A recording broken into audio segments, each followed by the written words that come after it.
Welcome to the Social Justice Forums. I'm your host, Kibin Alleyne, covering for Darren Jaime. We thank you for joining us.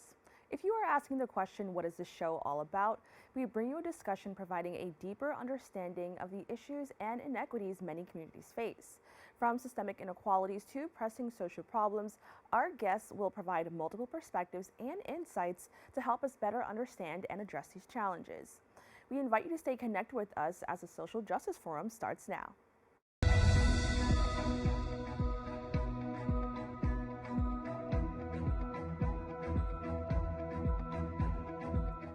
Welcome back. Alabama Supreme Court delivers a groundbreaking verdict officially acknowledging frozen embryos as legal entities tantamount to children. This landmark decision sparks fresh debate on matters concerning reproductive rights and ethical considerations in medical practice. What implications does this hold for the trajectory of infertility treatments and the vast inventory of frozen embryos housed nationwide? Joining us now is the Assistant Professor of Bioethics at Columbia School of Professional Studies, David N. Hoffman. David, thank you so much for joining me. Pleasure to be with you. Now, before we jump into the topic, I definitely want to learn a little bit more about you. Can you just tell us more about your role at Columbia School of Professional Studies? Absolutely. I teach in the master's program in bioethics, where we also offer a certificate in bioethics for people who are not ready to commit to a full master's program. And I teach courses on, among other things, law and bioethics, organ transplantation ethics, organizational ethics, and clinical ethics at the end of life. So this means that you're a perfect person to have this discussion on. So thank you again for joining us. I just want to start off by saying, the recent Alabama Supreme Court ruling classifies embryos as children under state law, and it has sparked a lot of debate. Can you just explain the core of this decision and its potential impact on IVF practices? Absolutely. This is not a new development in Alabama. It is merely a new application of Alabama law that has existed since 1975. It was in that year that Alabama adopted the Wrongful Death of a Minor Act, and that law said that the death of an embryo could be the subject of a civil lawsuit, that is a lawsuit to collect monetary damages, if the embryo died as a result of somebody else's fault or negligence. That could be a physician in a medical context. It could be the driver of an automobile that injured a pregnant woman, resulting in the loss of the pregnancy. And what the Alabama Supreme Court's decision in the case that is variously referred to as the LePage decision or the Fondy decision, it's the one that just came out recently, is to extend that statute or to interpret that statute to include embryos that exist outside of the female uterus. And that was a question that had not been directly addressed in the statute when it was adopted in 1975. All of these practices were at that point science fiction. And so what we have just recently is the extension of this wrongful death statute, this right to bring a civil claim, to include embryos that are in a woman's uterus, that is headed toward pregnancy and delivery of a newborn child, as well as embryos that are frozen and existing only outside of a woman's body. Now, what are the potential consequences of this ruling for couples struggling with infertility who rely on IVF for family planning? First thing everyone should know is that this law only applies in Alabama.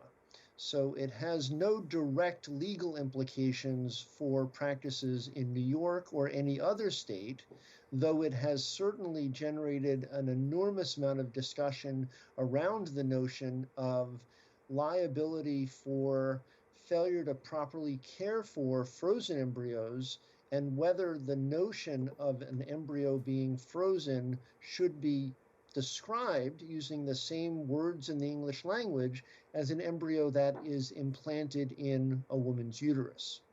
So the immediate impact in Alabama is it has IVF practitioners very nervous about their liability concerns, and that generated a response from the Alabama legislature because of the national outcry that the Supreme Court's interpretation of their wrongful death statute was going to have a chilling effect on availability of IVF services. And remember, IVF is for individuals who want to have a baby and can't. And the concern was that the Alabama Supreme Court decision would have a chilling effect on that. So the Alabama legislature hastily passed a law saying that individuals actually engaged in practices of in vitro fertilization would enjoy both civil and criminal immunity from liability. And that was some satisfaction to some practitioners in Alabama. Many others are still concerned about what the scope of the law will be, particularly because the case, the LePage case, involved not the practice of IVF, the actual application of the technique, but rather it involved the negligent security around the frozen embryos. Somebody got into the storage facility, took some of the embryos, caused them to fall to the floor, and ultimately causing them to be non-viable, to not be available for implantation. That begs the question whether the Alabama statute, in response to the Alabama Supreme Court decision, is going to do enough to reassure practitioners of IVF to get involved in the full range of IVF activities. It's important for everyone to understand that right now, what has resumed is the implantation of already retrieved human eggs from the woman's ovaries, the fertilization of those eggs with male sperm, and then the freezing of them. What has resumed is the implantation of those frozen embryos. It remains to be seen whether the individuals who do IVF in Alabama will feel sufficiently comfortable to retrieve additional eggs from women's bodies, fertilize them, freeze them, and use them for future IVF attempts. And that's complicated because invariably, given the technology of IVF, a clinician who's providing IVF services is going to retrieve many more eggs than are needed or that could possibly be implanted. And the status, both the moral status and the legal status of those embryos remains an open question in Alabama. Now, from a bioethical standpoint, how does this ruling challenge our understanding of human life and personhood, particularly regarding embryos? It's very interesting. The bioethical question really turns on linguistics, right? What do we want to understand the word person or child to mean? And even what do we want to understand the notion of embryo to mean?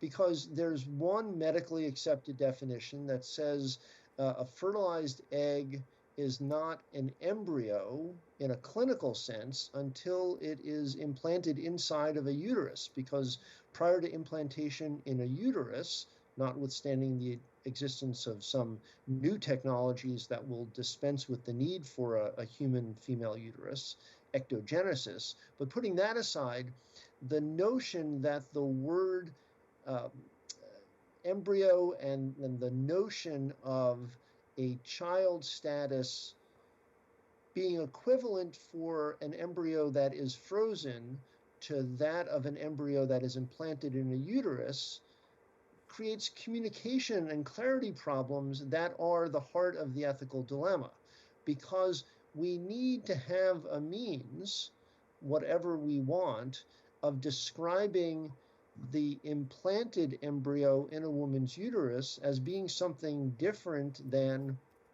a frozen embryo, which may or may not ever see the inside of anyone's uterus. And the ethical question is, who should decide when a frozen embryo goes inside of either the progenitor's uterus, the person who initiated the creation of the embryo, which may be their biologic material or the biological material of somebody else, but when does the progenitor get to decide this is the time for one or two or more of the frozen embryos to go inside some uterus? And of course, this question of personhood for for embryos getting inside of uteruses begs the question of the parenthood responsibility, right? Because that biologic material belongs to someone, and historically it has been the authority, legally and ethically, of that individual, that person whose biologic material is contained in the embryo, or that person who arranged for the creation of that embryo with perhaps two other people's biologic material. Those individuals have exercised a parenthood right to decide whether those embryos should go into their uterus or anyone else's uterus, and that reality has now been called into question. Because when you assign personhood status to an embryo, frozen embryo, you're begging the question whether the progenitor, the person whose effort created that embryo, whether they have the legal and moral authority to decide when or if that embryo goes into a uterus or not. Now, we have made it very clear that right now this is just in Alabama. However, do you think this ruling, in Alabama might influence discussions about IVF regulations in New York State? Frankly, I think it will likely influence action in New York State, not in the manner in which either the Alabama legislature or the Alabama Supreme Court intended. Much of the discussion that has been prompted by the LePage decision of the Alabama Supreme Court has been directed towards strengthening protection for reproductive freedom and access to reproductive technology like IVF. New York, for example, requires that all women have access to IVF services, and there is legislation currently being considered that would facilitate wider access to IVF services for more New Yorkers. So it's really had a galvanizing impact on states like New York that have historically been very supportive of IVF. In fact, our own Senator Kristen Gillibrand has introduced a piece of legislation in Congress to define the ability of individuals, couples, or single individuals to utilize IVF without fear of prosecution for the disposal or the decision not to implant any number of what we can describe as surplus embryos. Now, more on a nationwide scale, how have healthcare providers, particularly IVF clinics, responded to pretty much everything that's going on in Alabama right now? I'm curious to know, what was the response to this ruling? The response from the IVF clinical community, the practitioners, the doctors and therapists and technicians who are involved in providing IVF services, has been widely a reaction of great concern, simply because what Alabama did in reinterpreting their own wrongful death statute has raised discussions about taking similar steps in other states. And this is not, the Alabama case is not the beginning of this discussion. This discussion, in some respects, dates back to 1995, and the federal legislation and then litigation over partial birth abortion, which was the first attempt to identify legal protections and interests for an unborn fetus or child.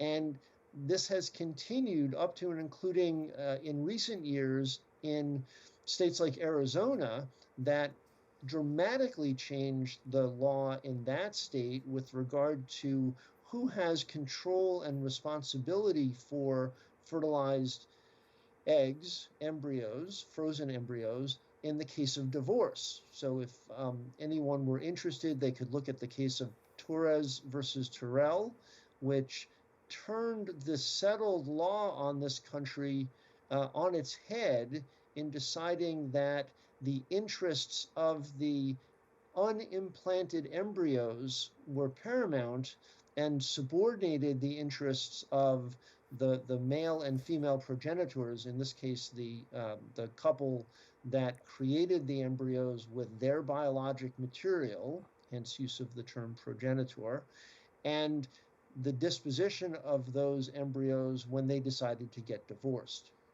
Now, I think this is a very interesting situation because, for the most part, this situation usually occurs when people want to have children and they want to have babies. Given your expertise, how do you perceive the intersection of reproductive rights and the pro-life movement in this ruling? Well, this is a continuum, and we should be very clear about that. Regardless of how any of your viewers feel about IVF, and regardless of how they feel about abortion as a medical procedure, as a social controversy, and as a legal right, this is a continuum of development moving toward recognizing embryos now as early as the stage when they're still frozen, pre-implantation, as being the equivalent of a child who is extrauterine, outside of the uterus, meaning born. And it's all well and good for states to want to legislate on the topic of the moral status and the rights of frozen embryos. But using the term child or person to simultaneously describe the product of a pregnancy that is outside the uterus, where the umbilical cord has been cut, and that human organism is living and breathing on its own. We call that a baby. And using the same terms, person and child, to describe a frozen embryo just creates confusion about what the meaning of those words, person and child, are as we move from a tank full of frozen nitrogen to a living, breathing pink baby. That's intentional on the part of some people who want to use this notion of personhood as a way of undermining the notion, the doctrine that women should have the right to control what is done to their bodies. And this is a new controversy that we're going to have to deal with, specifically tied to this notion of a homonym, using a word to describe two different, even if they are related, phenomenon, such as child and person as a homonym being described as a term applied to frozen embryos and living, breathing pink babies. Well, this is a very intense discussion, but I think it's something that definitely needs to happen. And it's been an ongoing fight in our country for such a long time.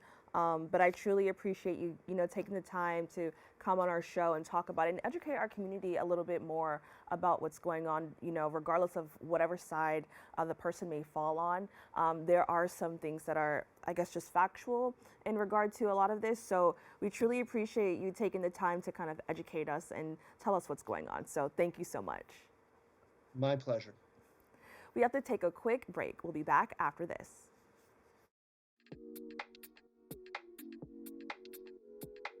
The ability to have my show during this time is helpful because I can stay connected with my friends, still interview people, and share my content.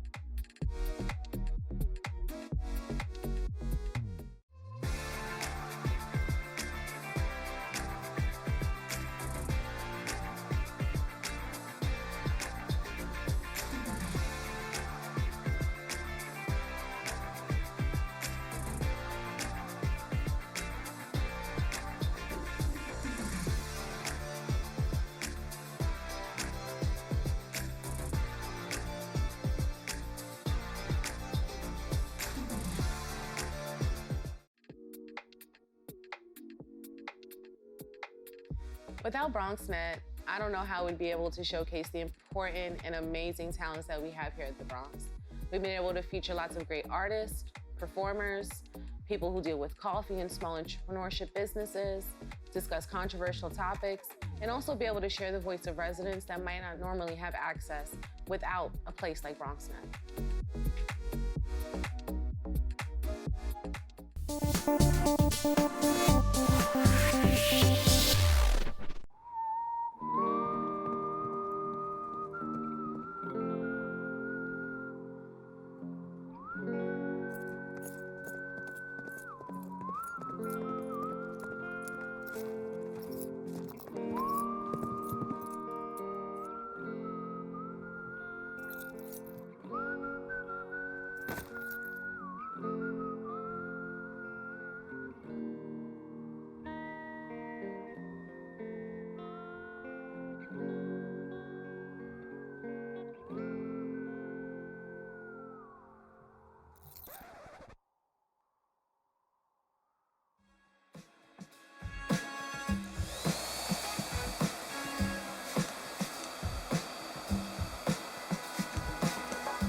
Welcome back. Every Voice is a mobile platform reimagining the future of democracy by giving everyday people a direct channel to transparently lobby and collaborate with their elected officials on legislative change. Here now is the co-founder and CEO of Every Voice, Jackson Wirekoh. Jackson, thank you so much for joining me. Hi, Kibin. Thanks for having me today. Now, can you just give us a little bit of an overview of the Every Voice app? So we built Every Voice as a way to tackle one of the big problems that we have in the US, which is connecting constituents with their reps in a way where constituents not only feel heard, but have meaningful outcomes in terms of legislative and policy changes. So we built an app that's aimed at improving those communication channels between constituents and representatives, increasing transparency of legislative outcomes, and trying to improve responsiveness between when you reach out to your reps and when you actually get a response back, so that we start to have this kind of feedback loop to make more community-led, community-driven changes when it comes to policy and legislation. Now, can you just talk about the act of just being a little bit more engaged in the political process? You know, how does this actually empower individuals just to be engaged in this process a little bit more? Yeah, so we wanted to make it really easy to engage with your reps. So the idea is that the platform is mobile. So from your smartphone, your tablet, your laptop, home computer, you can really get on the platform, start to create and curate a list of all of the things that are important to you. They could be as small as, getting a stop sign added to your neighborhood because people are speeding, or as large as ensuring IVF remains legal in the US. And as you create these, this list of causes that you care about, as more people join the platform who live in your voting districts, you start to be able to access, how many people support the same things that I support? How does that break down across demographics? Are there people that I thought who would disagree with me because of party affiliation or where they might live in the US who actually do? And then you start to have the correspondences with your representatives, making those interactions, starting to hold them accountable, understanding their voting record, where they stand on the causes that you care about, and where your community, what your community cares about as well. Now, I'd like to go back to the beginning. Can you just, explain what inspired the creation of Every Voice? Yeah, so I grew up in a low income area in Northern Virginia. I've been a product of, the public system, attended public school, I've had public assistance, throughout grade school, undergrad, graduate school. And I've seen that there is this big need for having infrastructure in place to help people to be successful in the US.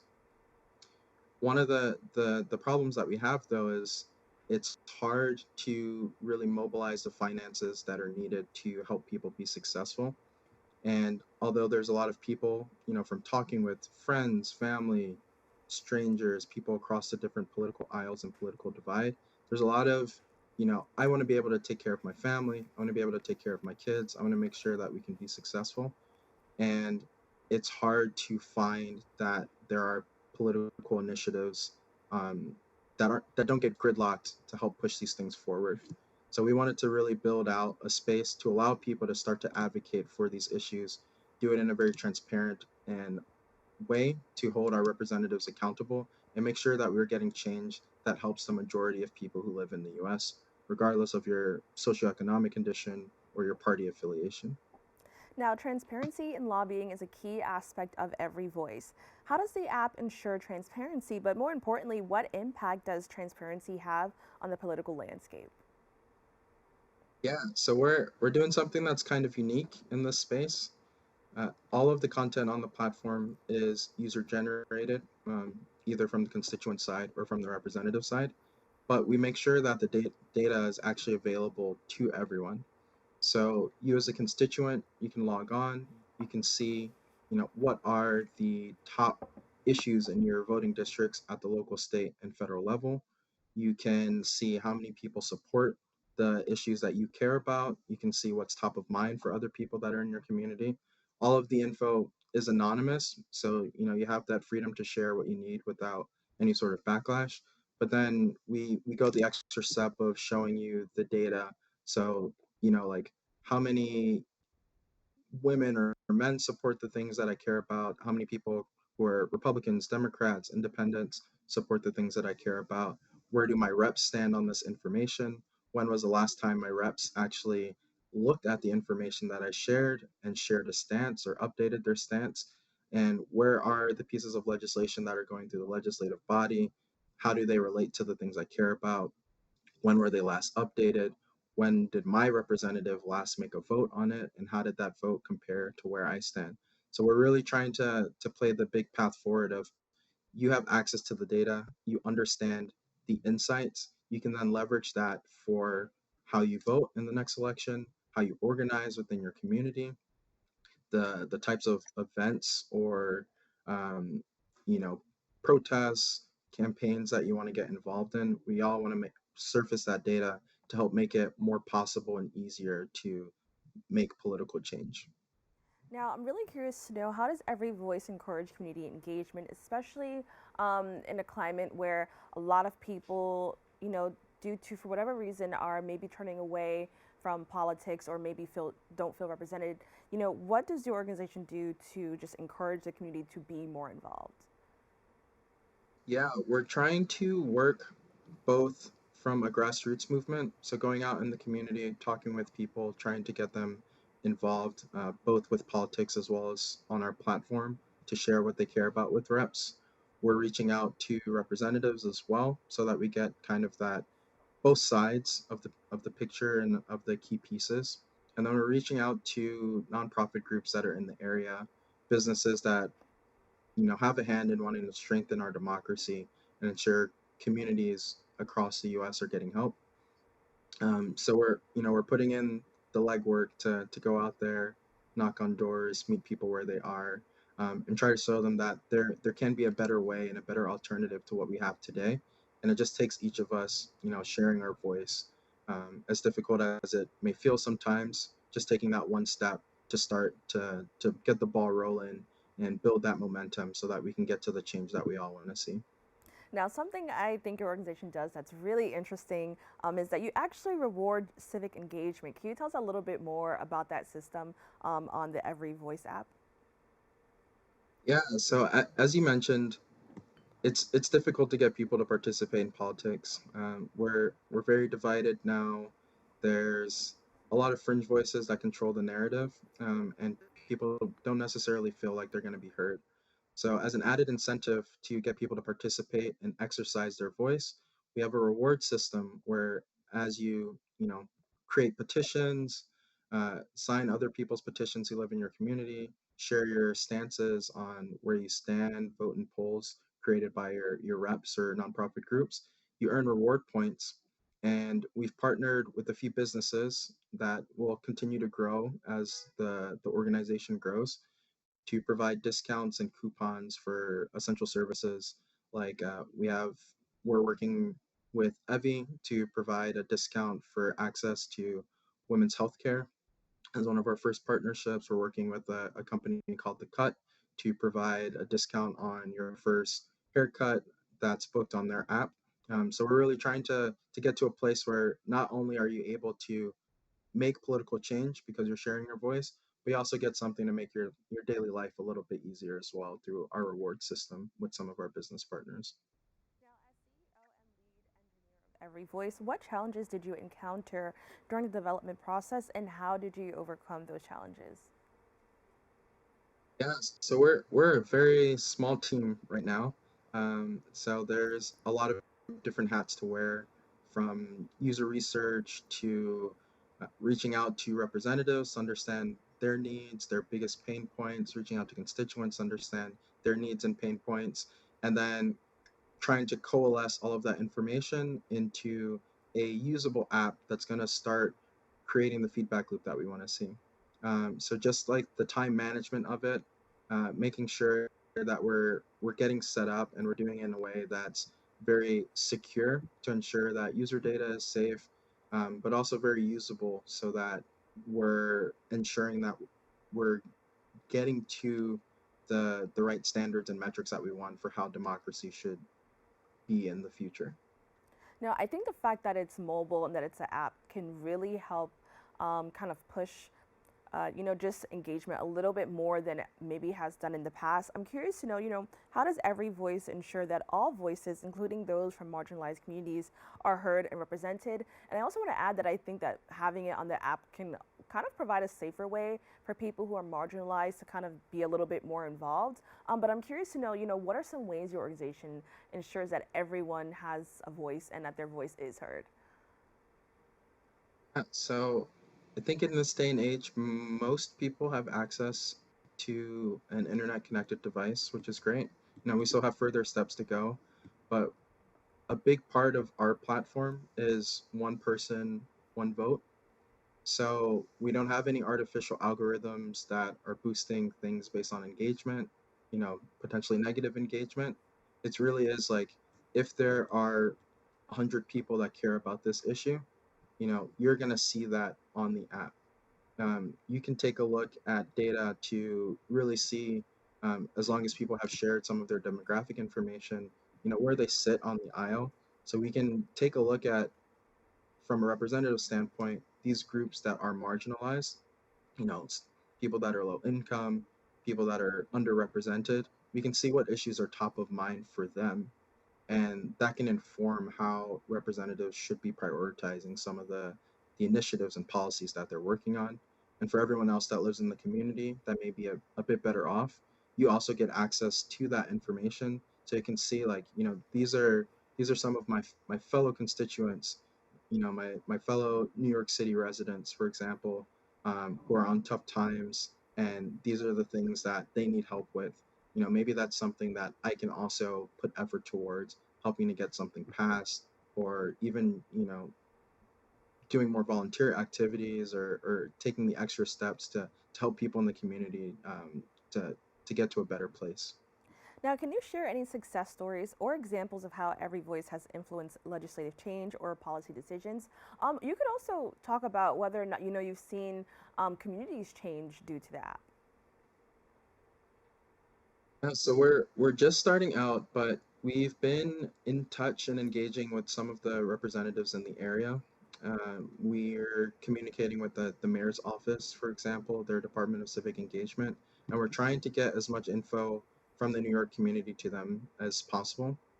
So a few things that I think we're all feeling, especially in this post-COVID world: housing affordability, access to affordable healthcare are two things that are really, really top of mind for people. And so weekly, the information that we're getting on the app is being sent over to the reps, New York City Mayor's office, to a couple of state legislators as well, to help inform some of their policy initiatives. From talking with reps, we've heard that there's not a lot of people that reach out. So, a handful of people, 20, 30, 50, 100 people can make a real difference in terms of how things get prioritized here in the city and in the state. So, our words of encouragement are for everyone out there, who has anything that they want to change, no matter how big or small. If it's important to you, it's important to your reps. So just make sure to get out there and share that info. Now, what advice do you have for individuals who are interested in becoming more politically engaged, but probably feel overwhelmed or unsure where to start? Yeah, I think a good place to start is finding out who your reps are and what they stand for. Um, as we've built this platform, we've talked with a lot of people, and we've noticed a common theme is that they have no idea who their reps are outside of the US president, um, the vice president, maybe a member of Congress. Uh, your local and state legislators are the most important people in terms of what happens to you on a daily basis. So it's really critical to get out there and find out who they are. Our app can help with that. You register, we find all of your reps, and we get that information to you. Really learning about who they are, learning about what they stand for, and then starting to take a look at policies that are related to things that are important to you. Now, what are your aspirations for Every Voice, and how do you envision it evolving in the years to come? Yeah, we envision this becoming an essential tool to the way our democracy works. We are in a very tricky place right now with how things are moving and shaping up in this 2024 election cycle. So we're hoping that we can get more people involved, not just the loudest voices, but the everyday person who's going through something, who's struggling with something. We want to get more people involved, get them on this platform, and make it an essential tool for representatives to interact with their constituents for more positive, more community-led change. And kind of just looking ahead towards the presidential election, we found out that many young people ages 18 to 29 are feeling a little bit disconnected and have even voiced opinions towards not voting at all due to various reasons. How do you hope the app will connect to younger people, younger generations, especially those that are maybe younger millennials and Gen Z? Yeah, I know the younger generation spend a lot of time on their mobile devices. Their attention is being split across a lot of different platforms as well. So we're hoping that we can engage that generation to start to feel like the things that they're putting out there into the internet, into the ether, are actually affecting general change. Um, you know, I've heard from a lot of people over the last few years that they're not sure if they should vote or if they will vote. Either they don't know who the reps are or they think it's not going to make a change. But every voice really, really counts. You can make a big difference by learning and voting for those policies that you care about. Finding a rep that stands for those. You don't have to vote for either party. There's potentially an independent candidate, and I encourage people to vote for the person they think is going to do the best job for them, not just for the party that they think they should vote for. All right, well, Jackson, I want to thank you so much for joining us and having this really important conversation. I'm just educating our community a little bit more about this. So thank you so much. Yeah, thank you so much for having me. We have to take a quick break. We'll be back right after this.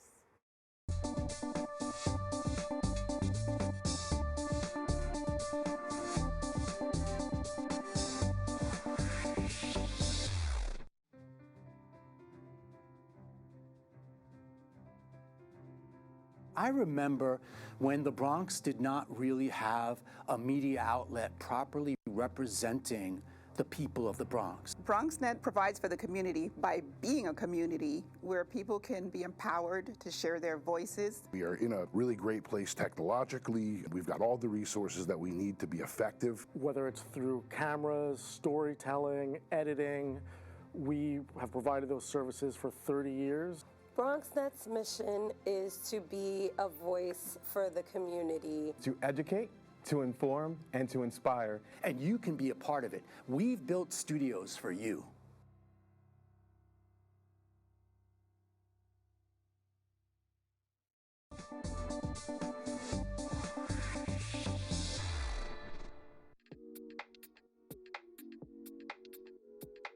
Happy anniversary to BronxNet, 30 years. Wow, brings back so many memories. This exact studio that I'm in right now, I broadcast out of here. This must have been around 2003. I mean, time flies by so quickly. I started out here, it was either Mr. Gary Axelbank and Mr. Batch with Lady Morsar. We used to do a show here called In the Neighborhood. And I brought so many different guests on this show. To be able to bring your voice to the community is very powerful. To bring hip hop and spirituality, I brought my pastor in this same studio, Pastor Gino Jennings, and I'm sure you guys know who Pastor Gino Jennings is. That's rough. And some disciplined teaching. BronxNet is something that we need to uplift our communities, because this is a platform that we can come, and if you have a vision that's in your mind going into your heart, you can use it to do uplifting things for your community.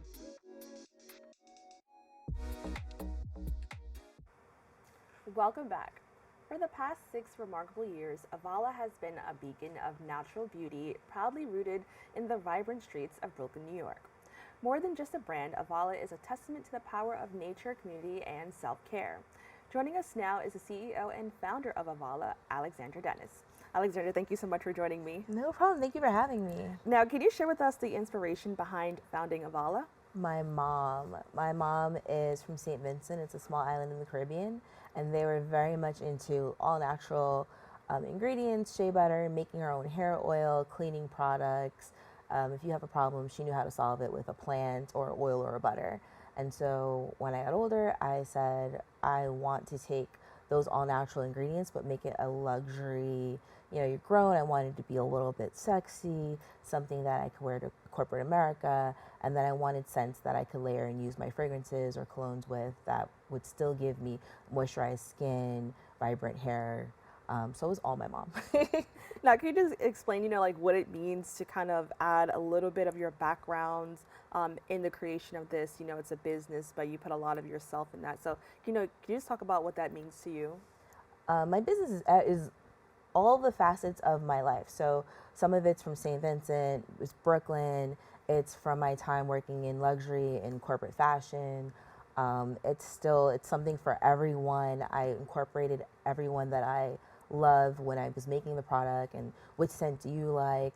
A lot of it has to do with my community, which I still strongly support to this day.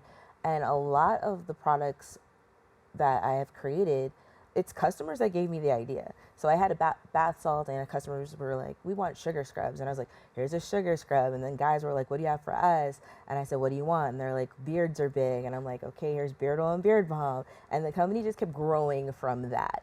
So off of the 4 products I started with, every other product after that was customers coming to me like, I have a problem, how can you solve it? That's amazing, and that's like a really great way to kind of like be involved and kind of create a community through your business. Now, we all know that starting a business can be very challenging. What were some of the challenges you faced in establishing Avalah, and how did you overcome them?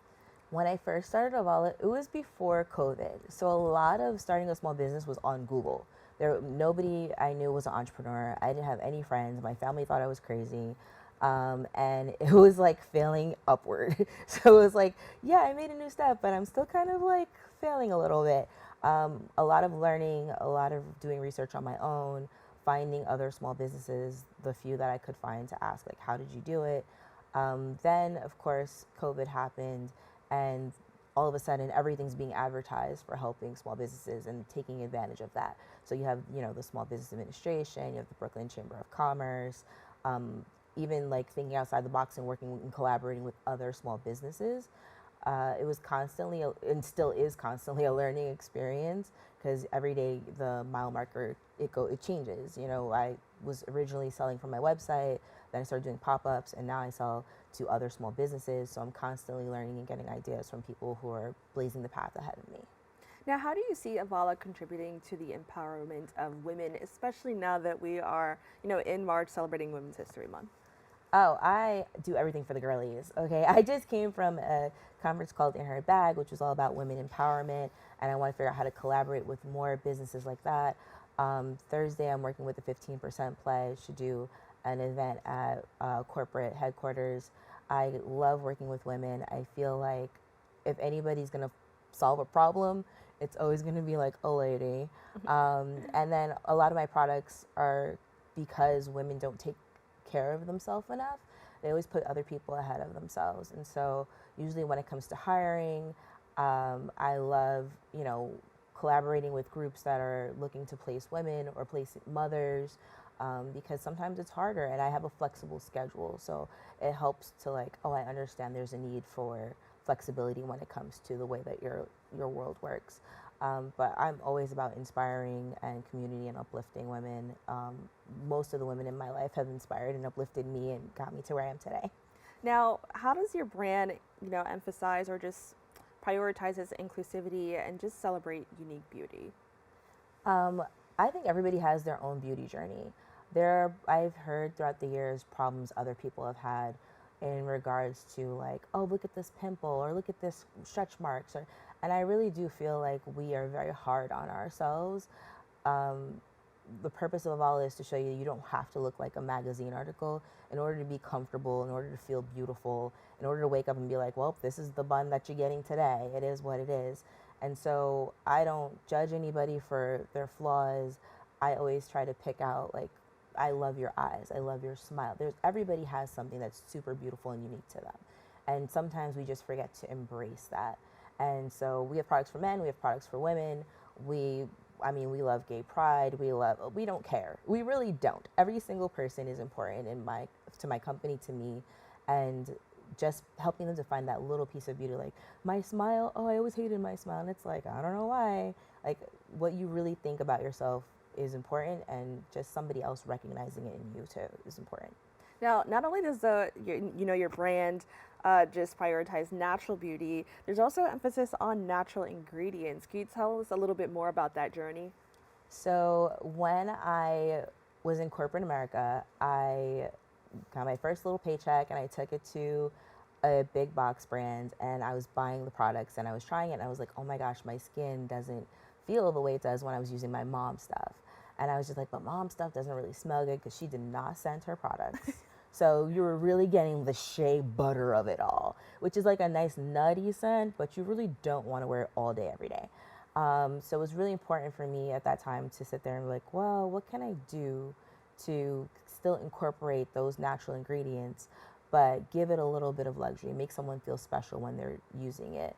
It was really important for me to take the knowledge I know of aloe vera, shea butter, jojoba oil, argan oil, Jamaican castor oil, all these things that I grew up with, and I actually took advantage of. I didn't realize a lot of people don't know about all these amazing ingredients. And I did research. I said I want it to be 100% Jamaican castor oil, 100% shea butter. I literally import it in, and I melt everything myself. I am there from the beginning of the process all the way to the end of the process, all the way to packaging. And it was really important for me to stay true to natural ingredients, because it's not as hard as people make it out to be. And for a lot of things that your body actually needs, you don't really need all the chemicals that a lot of big box brands put into their products. Now, you talked about kind of having this luxurious feel to it. Avalah offers luxury products, but at an affordable price point. How do you balance the desire for quality and authenticity with the need to keep your products accessible to a wider audience? Growing up, my mom was a single mom, so she had 2 kids, and she couldn't really afford high-end skincare products, but you really don't need it when you already are having a moisturized skin, hydrated skin. Keeping the price points to somewhere where my community can afford, because there are moisturizers that are $130, and especially the times that we have now where food is expensive, taking your kids out for a day is expensive. It was really important for me for it to be accessible to my community. The balance is, every once in a while I have to buy in bulk, or I'll have to not give discounts on the website or not give a promo code. but a lot of my customers just enjoy and love the fact that they can purchase the products. They don't really give me a hard time with the price points. But if, you know, if something, inflation is inflation. So if I have to raise it $1 or $2, it's like, sorry guys. But for the most part, because it is really, it's quality, they don't mind. Our candles burn for like 120 plus hours. So it's like, I'm not gonna fight you if you raise it $1 or $2. Now, I want to talk about pricing in the sense that, like, there's this idea that the more expensive something is, the better it is. You know, can you just talk about, in your experience, you talked about, you know, how your mom's stuff worked better than, you know, maybe some other things you've had. Can you just talk a little bit more to that misconception that, you know, especially in skincare, that it has to be pricey in order for it to work? Yeah, I think that luxury is how it makes you feel. And I was trying to redefine what luxury means. So growing up, luxury was the Louis Vuitton, the Mercedes Benz. But that doesn't necessarily mean that you can't feel just as good in, and this is bad because I don't know cars that well, but in a different kind of car, or having a different kind of bag. Like even Telfar, like it changes what the definition of luxury is, especially since it wasn't really accessible to our community. So I just feel when it comes to luxury, it's more on how do you feel as opposed to I want to buy the highest price item. Because I think that traps you into one thing, the highest price item is the best, and that's not always true, but also disregarding lower price products that could actually be really great for you. Now, I want to talk about education. Education is often the key to empowerment. Does Avalah engage in any educational initiatives, whether through workshops, online resources, or other channels, to empower customers to make informed choices about beauty and wellness? I feel like 75% of the time at pop-ups, I'm just educating people. It's like, oh, I didn't know sweet almond oil did that. I didn't know, what's shea butter. There are communities that don't know what shea butter is. The candles have a wooden wick. There are people who don't know what a wooden wick is. I spend a lot of time educating just the population or consumers of this is what is in it and this is why it's good for you, and justifying it, especially as a small business. When you're a brand that people don't know, you have to honestly step up and educate more so that they know that you know what you're talking about. You didn't just throw stuff together in a bowl and put it in a jar and sell it to them. And then justify your price point. I also educate on the website and online on my Instagram and on my blog. I write articles that are telling people exactly, even if it's not a product that I have, but like what products are good for you, what yoga exercises. I did like a yoga series in December for the holidays, meditation, mindfulness, breathing, other ways of self-care besides just products. And then I also work with a great team at Yes Girls Create, and they teach young girls how to be empowered and inspired. So I went in and taught young girls how to make their own sugar scrub, and they did their own colors, their own fragrances, and they were running around so excited. And I was like, you sure you want to mix that? And they were like, yeah. And I was like, oh, it actually came out way better than I thought it was going to come out. I was like, I have competition now with a 15-year-old. I also do candle making classes for teenagers. I teach Tuesdays and Thursdays at Uncommon High School in Brooklyn, and so teaching them how to make their own candles and sugar scrub twice a week for the course of the school year, and then they go and sell it. So also teaching them how to be entrepreneurs and empowered and starting from young. I always tell them, if I started when you started, I would have been a millionaire today. Now, I love with these products, you can actually feel okay with like introducing them to children and to young people. And I think that's where, you know, I love makeup and I think that's fun too, but I think that's possibly where it differs, especially since it's natural. Can you talk about some of the benefits of choosing something that's a little bit more natural over maybe some things that we typically see on the market? I always say you don't have to aim for perfection when it comes to being healthier. Be mindful of what goes in and out your body, but we're not all going to be perfect. Like I probably had Chinese food like last week. It's about making conscious choices that, okay, I did something on Thursday, Friday, let me switch it up and have like a salad. It's the same thing with skincare. Like there's no retinol in any of my products. If you feel like you want to use retinol, that's up to you. But these are the basics for you to like start a foundation for your skincare. And if you want to add into it, nobody's faulting you at that. I just think sometimes you need to have a balance when it comes to adding in chemicals or adding in additional products, and then realizing when it's okay to give your skin, your hair, your body a rest. Now, I definitely want to take a moment to highlight at least one of the products that we have here on the table. So can you just maybe point out one that, sticks out the most to you, or there's a story behind it that you really love the process of creating? Oh my goodness. Okay, so I will tell you the story of, this is hard, the body butter. So the body butter, it has white shea butter, yellow shea butter, coconut oil, almond oil, and vitamin E. And then this one has sandalwood, bergamot, and vanilla. And I did not think it was going to turn out to be like one of the best sellers, but people really love it because dry hands or eczema or psoriasis, and it really helps with like the itching or the irritation. Also, classic ended up being in my head when I started, I was like, women are gonna love all the floral scents. And it turns out the women really do love like more of a like masculine-y sandalwood scent. I created this product. It was one of my first products that I created.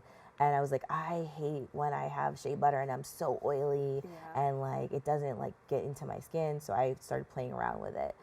Lo and behold, my customers love the body butter.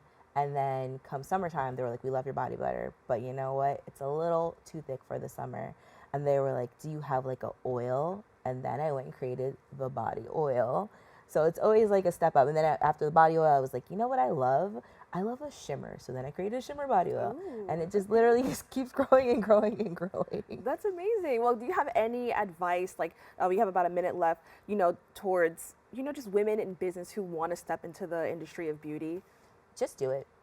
Just do it. I even at the conference the other day, a lot of women they had so much power, and I could see how much power and creativity and inspiration that they have in them, but they were just like, I'm waiting to see. And I'm like, what are you waiting for? You've survived a pandemic, you've survived like a recession, you're surviving every day. It's really, you can really step out on yourself and just believe in yourself. I created Avalah with the money I was making from my corporate job. I'm like, just even if you put $100 to the side, even if you LLC, start your Instagram, start trademarking, like just start. And then don't necessarily always rely on your family and friends. Start looking to create a community within the space of entrepreneurship or art or wherever it is you're trying to go. But believe in yourself and just take that first step, because I never in a million years thought I'd be doing Avalah full time. I thought I'm going to do corporate, and this is going to be like the gap between generational wealth and and now it's my full time, and I'm not only helping my family, I'm helping others. Well, I want to thank you so much for joining us and sharing a little bit of you with our community. So I appreciate it so much. I love talking about skincare, and I think it's like just an amazing opportunity to just have the Bronx learn a little bit more about something that's happening elsewhere in New York City. So thank you so much for joining us. Thank you for having me. I really appreciate it. We've come to the end of our show today. We hope you enjoyed this week's discussion on the Bronx social justice and anti-violence forums. If you want to join the conversation and present your point of view, you can visit our social media at BronxNet TV. Join us next week as we continue to elevate the discussion and bring further awareness across the globe. I'm your host, Kibin. Take care.